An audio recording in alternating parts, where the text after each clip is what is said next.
Hello, heroes and Zargons. I'm Alfrich, and this is the Trials and Tribulations of Zargon, a series which details the many ways in which the Emperor's heroes foil Zargon and his minions in their plots to conquer the Empire. In it, we'll review the published quests and any house rules and modifications I'm using to make the game more interesting and challenging. My heroes this campaign are played by a single experienced player, so they cooperate, share resources, and are wise to the wiles of Zargon. In this episode, we'll cover Quest 7, The Lost Wizard. Fresh off the humiliation they suffered for pursuing greed rather than the greater good, the heroes decided to return to fighting evil, for a price.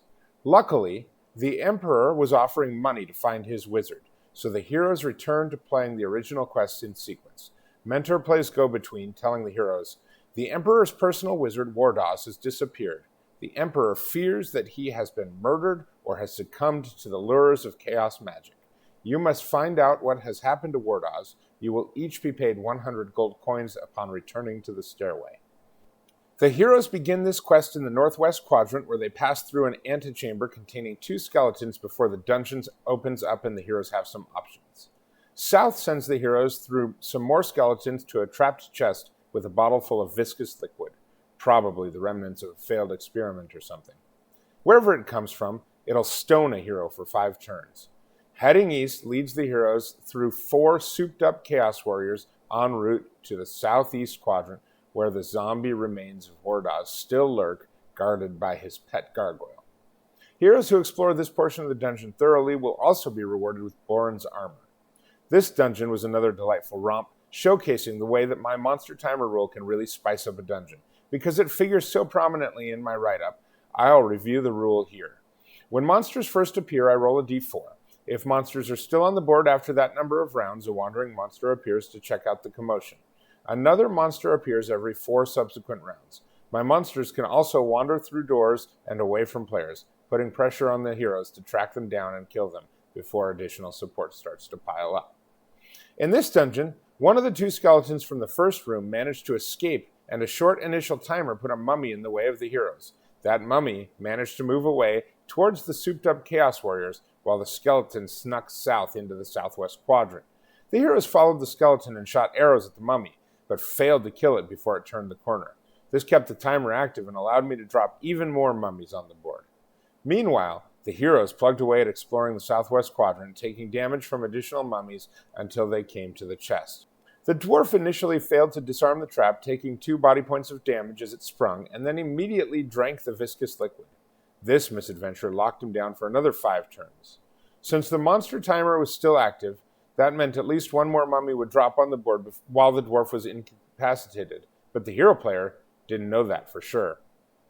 Meanwhile, some unlucky rolls had left the wizard dangerously low on health, but unwilling to use spells to heal himself. The heroes had used positioning to keep the wizard safe from wandering monsters, but now the barbarian and elf went hunting while the wizard camped in the northern 4x4 room of the southwest quadrant. The rogue mummy, of course, had wandered away from the heroes to hide behind the first and second stone Chaos Warriors in the central corridors. Revealing these monsters created quite a conundrum, because, given the way my monsters move, the heroes couldn't necessarily just back up to create a choke point and fight the Chaos Warriors. In the end, the heroes decided to camp right at the intersection, tempting the monsters to advance with a pincer attack against the barbarian. This bait was too delicious to pass up. On one round, Zargon got 2 attacks with Chaos Warriors and 1 with a mummy against the barbarian, who, despite his strong armor and stone skin, had to burn through resources to clear one of the Chaos Warriors. Meanwhile, behind the lead heroes, the board wizard must have accidentally dropped some spell components or something, because he attracted a wandering monster that appeared right in front of him. Zargon thought for sure one of the heroes would be done for. Alas, it was not to be. The heroes burned single-use resources hard for a while and got themselves into a manageable position. Once the first Chaos Warrior was defeated, the heroes managed to avoid being surrounded a second time. They used the corridors to their advantage to pound Chaos Warriors with swords and crossbow bolts. Once the stone Chaos Warriors in the corridors had been cleared, the rest of the dungeon was smooth sailing. All in all, this dungeon was very satisfying to play, though I suspect that Matt would say it could have been made better with actual treasure in the chest in the southwest quadrant, instead of a vial of liquid that turns the hero to stone.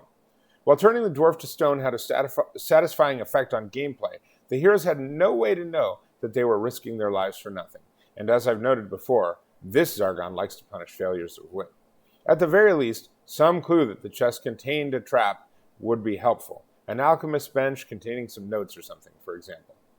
I also don't know that this dungeon would have been nearly as entertaining without the monster timer.